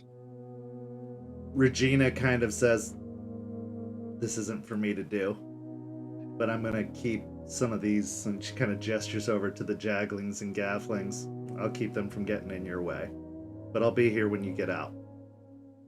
You guys got this. You got this. It's going to be great. You're going to be fine. And she Thanks, kind of Thank you. shakes Artie off, who kind of gets down and kind of gives her a pat and like a fuck before following behind. You pass into the arena. The massive scoreboard, not present up above, doesn't appear. You just see the kind of dome shape of the building and the seats scattered on either side, kind of encircling the entire center ice area. In the center of the ice stands a spire that's maybe 2-3 feet tall, made of a crystallized rock that seems to conflict with the icy surface of the kind of rink around it. You can see that it is almost broken through. But the spire's broken through more than just the ice, as you see a Krynos wolf impaled upon the spire. Limply kind of draped over it in its Krynos form. It seems withered and worn, like the Umbra has sapped all of the life from it. Joseph, go ahead and roll me an intelligence and occult.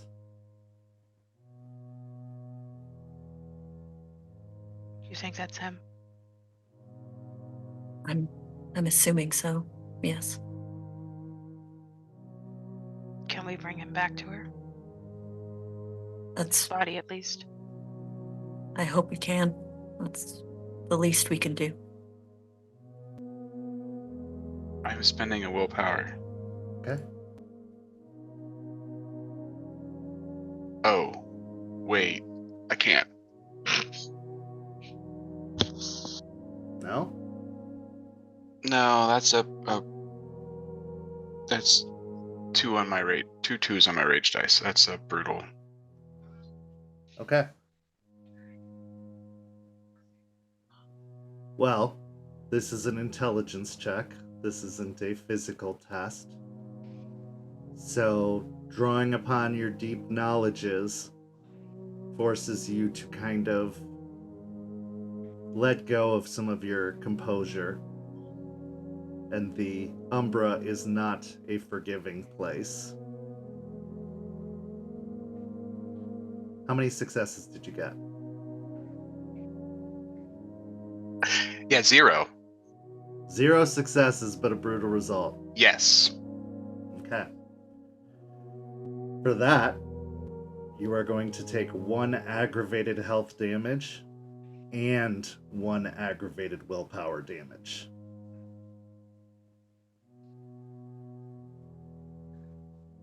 You don't know what this is. Could be anything. Could just be an illusion.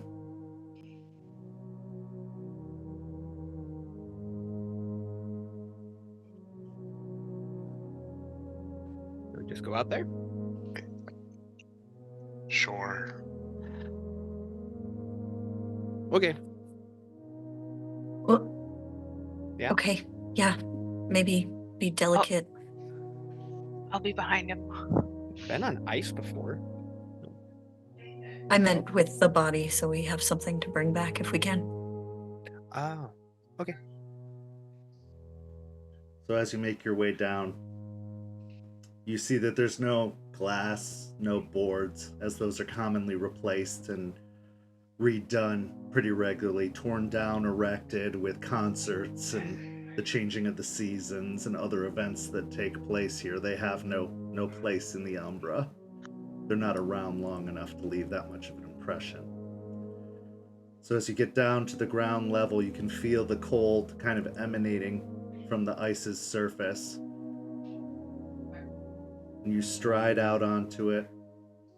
Slippery at first. Everyone go ahead and make dex and athletics checks to try and keep your footing on the slippery surface of the ice itself.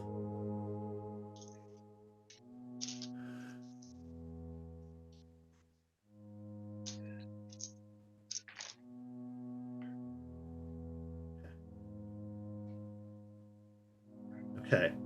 Aspen, you immediately fall on your butt on the ice's surface, but everybody else manages to maintain their footing, not giving much way. Artie kind of comes over and helps you up and says, I'm not really good on ice either. Maybe we can walk together? Just hold on to each other for support. Yeah, okay. And she'll hook her arm into his.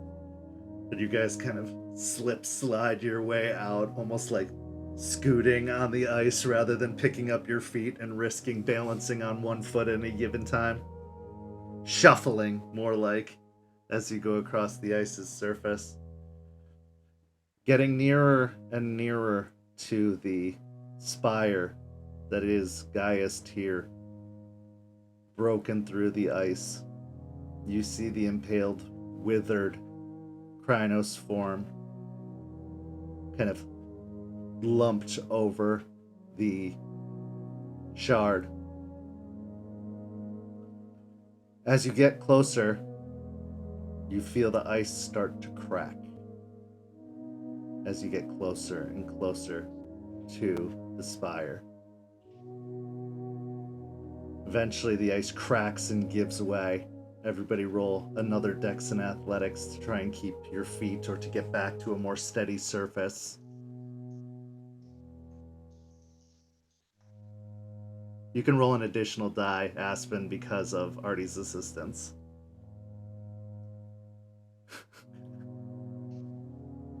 Okay. So, Aiden, Jester, you're fine. You managed to kind of stick to the more secure ice, but Joseph and Aspen, the ice breaks beneath your feet, and you both go in. Artie coming with you, Aspen, as he falls into the icy cold water beneath. It's a lot deeper than the ice surface of a hockey arena.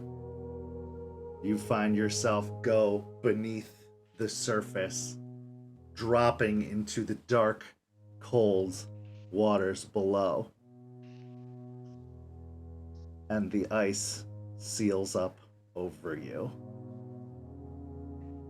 You are now submerged underwater, and the ice remains above. Aiden and Jester, you see Joseph, Artie, and Aspen go plummeting into the water, and then spiders immediately rush out onto the ice and fix the ice in a rapid pattern, restoring it, but you know your friends are beneath. Aspen and Joseph, go ahead and make stamina and athletics as you are taking in what breath you can, knowing that that's the only breath you're going to have until you find a way out. Okay. Aspen, go ahead and take a superficial health damage. The cold shocks some of the breath out of you. What would you like to do? Aiden. Oh, he's running over to where the ice broke, and he's trying to break it. He's trying to break through. Okay. Get to them. So go ahead and give me a strength and brawl. Aspen. Declare your intention. Okay, well, this is just a thing. Usually there's like a thin pocket of air between ice and water, because that's just how that works. Sure. She's gonna try and get up and like breathe it when she needs to, just like take in like small sucks, because there's no way she's breaking through this ice. Okay. Let's go ahead and do a wits and awareness for that, just to see if you're of sound mind enough to get up to that air. Jester. Did they all fall through in the same area? Like, Yes, yeah. Okay. It's kind of like a big pocket just broke underneath them.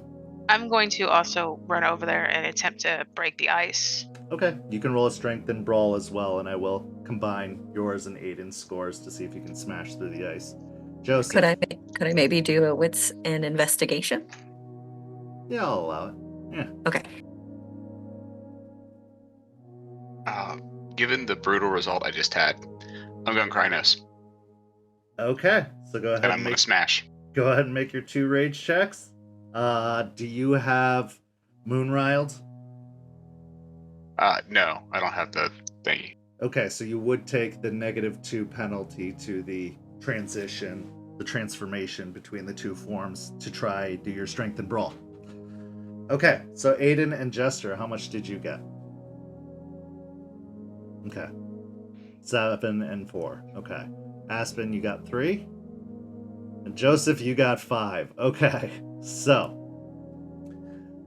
as the ice kind of seals over, Aiden and Jester, you kind of slide your way over there and immediately kind of start Hulk smashing onto the ice, causing it to crack and break. Despite having just been sealed over by the spiders, it would take a lot more reinforcement for them to actually make a full kind of covering.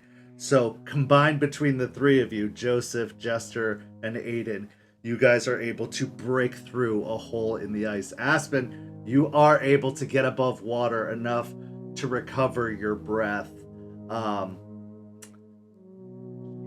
With the hole opened up in the ice, you are able to kind of see Aiden and Jester above you kind of smashing through the ice. You guys can try and reach down for Aspen to try and fish her out. However, Aspen, Artie did not do so well in trying to stay above water, and he has grabbed your ankle and started to pull you down. I need opposing strength and athletics tests. Aiden and Jester, you guys are going to be doing teamwork, so whoever has the biggest pool can gain an additional die from the other. What's your athletics? 3. Alright, currently mine is a... Currently my entire pool is a 7. What are we rolling to try and grab them? Strength and athletics. That would be a total of a 7 dice pool. You can go ahead, I'll aid. Okay. So 1 additional dice for you.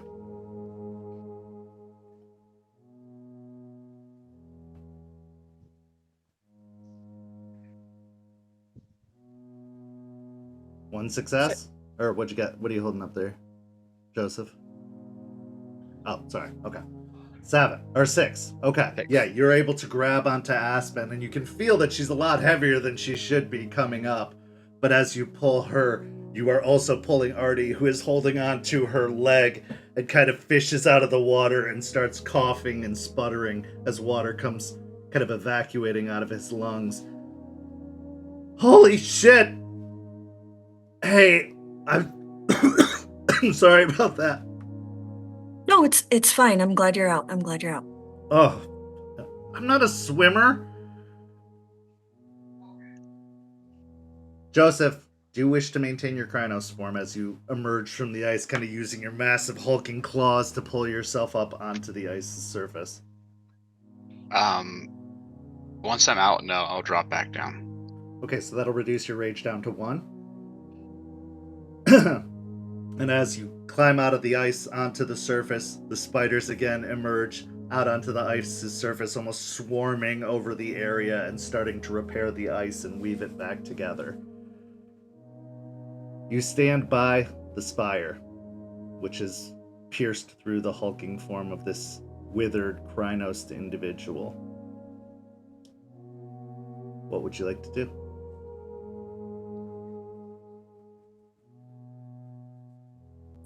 I will pull Artie to his feet and go back to like holding on to each other, just in case.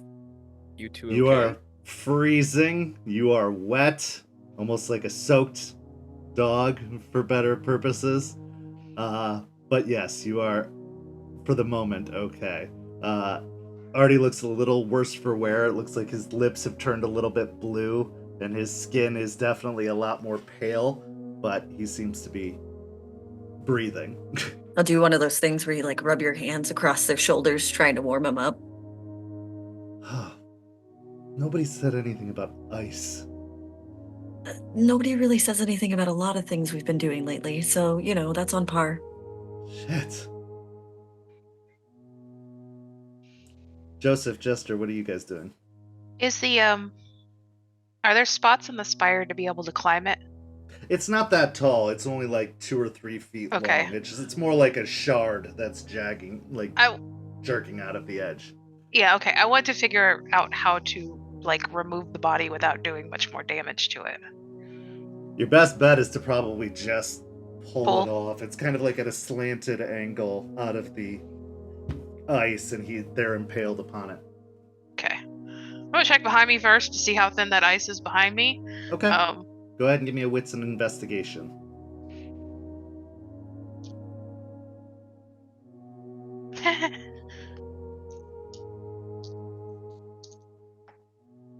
One success. Okay. 1 success. You're not very sure. It was pretty rocky before. You almost fell in yourself if you hadn't gotten back quick enough. So you can tell that the ice seems pretty fragile around this tier itself. Okay. I'm gonna attempt to pull the body off then. Okay. Yeah, I'm gonna do the same. Okay, go ahead and roll a strength and athletics, Jester, but you can take an assistance from Joseph.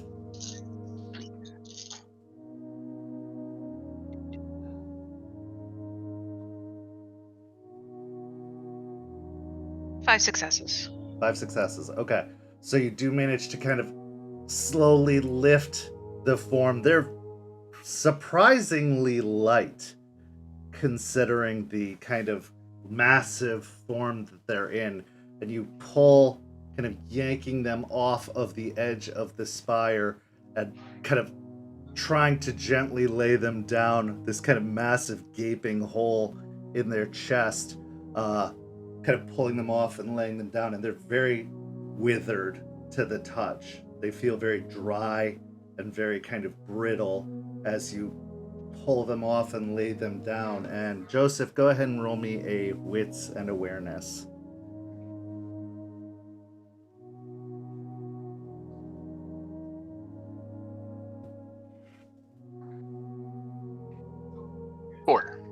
Four successes. As you're looking over the form, something about their figure stands out. Your eyes are drawn to what looks to be a woven pendant that hangs around their neck. And as you think back to the photo on the nightstand, you see the same pendant that was being worn by the young man that Eliza Ross called her protege, that she was his mentor. While looking over the body, I will be whispering a quiet blessing for its loss, kind of last rightsing it. Upon further study and kind of investigation, being so close to the body too, you can tell that this is someone who succumbed to being in the Umbra for far too long. perhaps their search was a lot more difficult, a lot more timely, and they did not survive the time spent here. Is there any motion at all from it? Okay. I will carefully lift the necklace off. To take that back with us if I can. As you grow to grab the pendant, one of the large hulking arms snaps up and grabs yours, and the lifeless face kind of jerks up, a slight glowing in its eyes. And that is where we're going to end the session for tonight. Thank you so much to everybody who's watching at home. Thank you so much to these amazing players.